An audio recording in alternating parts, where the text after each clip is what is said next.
ত্রয়োদশ জাতীয় সংসদ নির্বাচনে বাংলাদেশ জাতীয়তাবাদী দল বিএনপির সংরক্ষিত নারী আসনের মনোনয়ন প্রত্যাশীদের সাক্ষাৎকার আজ গুলশানে দলের চেয়ারপারসনের রাজনৈতিক কার্যালয়ে প্রথম দিনের সাক্ষাৎকার চলছে। এ বিষয়ে বিস্তারিত জানাতে আমাদের সঙ্গে যুক্ত আছেন সহকর্মী শাহাদাত অভ্র। মনোনয়ন প্রত্যাশীরা কি বলছেন এবং প্রথম দিন কতজনের সাক্ষাৎকার নেওয়া হচ্ছে বিস্তারিত জানাবেন।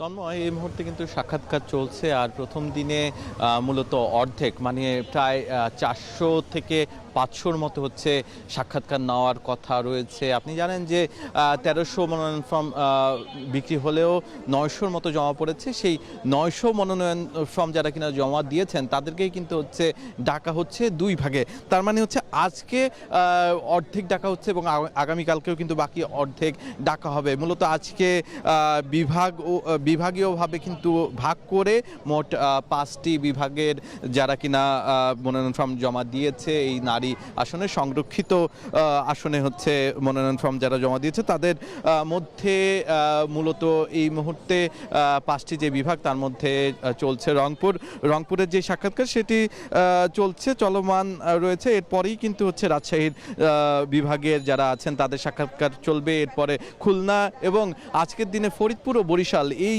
মোট 5টি বিভাগে কিন্তু হচ্ছে সাক্ষাৎকার হবে এবং আগামীকালকে চট্টগ্রাম সহ এই আশেপাশে যে অঞ্চলগুলো আছে এই সবগুলো অঞ্চলে কিন্তু যেই মনোনয়ন ফর্ম জমা পড়েছে তাদের সাথে সাক্ষাৎ চলবে। যারা কিনা সাক্ষাৎ ইতিমধ্যে দিয়েছেন তাদের সাথে আমি কিছুক্ষণ আগেই কথা বলছিলাম। তারা বলছিলেন যে দলের প্রতি তাদের আস্থা আছে আর এই পুরো যেই ইন্টারভিউ বোর্ড কিংবা যারা সাক্ষাৎকার নিচ্ছেন তাদের প্রতিও তাদের অগাধ বিশ্বাস রয়েছেন যে এতদিন এত বছর গেল 17 বছরের যে ত্যাগ তিতিক্ষা এবং এর পরবর্তীতে তাদের দল যে ক্ষমতায় আসলো সেই ক্ষমতায় আসার পর তাদের নিশ্চয়ই মূল্যায়ন করা হবে বলেও কিন্তু তারা আশা প্রকাশ করছেন। এই পুরো যেই সাক্ষাৎকার সেই পুরো সাক্ষাৎকারে সভাপতিত্ব করছেন প্রধানমন্ত্রী তারেক রহমান, যিনি কিনা দলের চেয়ারম্যান। এই যে আজকের দিনকে ঘিরে তাদের মধ্যে আমি একটি বিষয় লক্ষ্য করেছি, সেটি হচ্ছে উৎসব মুখর পরিবেশে তারা কিন্তু এখানে এসেছেন। তাদের যেই বিভিন্ন দূর দূরান্ত থেকে তাদের এলাকা থেকে তারা কিন্তু ছুটে এসেছেন। কিছুক্ষণের মধ্যে হয়তোবা রাজশাহী যে বিভাগ সেই বিভাগের যেই সাক্ষাৎকার সেটি শুরু হবে। ততক্ষণে নিশ্চয়ই এর পরবর্তী সংবাদে আমি জানিয়ে দিব এর পরিস্থিতি কি। এই মুহূর্তে গুলশানের কার্যালয় থেকে এই ছিল আমার কাছে সর্বশেষ।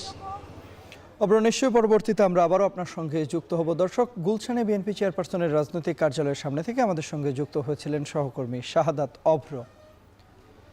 আজ রাত 11টা 35 হজরত শাহজালাল আন্তর্জাতিক বিমানবন্দরে হজ ফ্লাইটের আনুষ্ঠানিক উদ্বোধন করবেন প্রধানমন্ত্রী তারেক রহমান। রাতে উদ্বোধনী ফ্লাইটটি 419 হজ যাত্রী নিয়ে সৌদি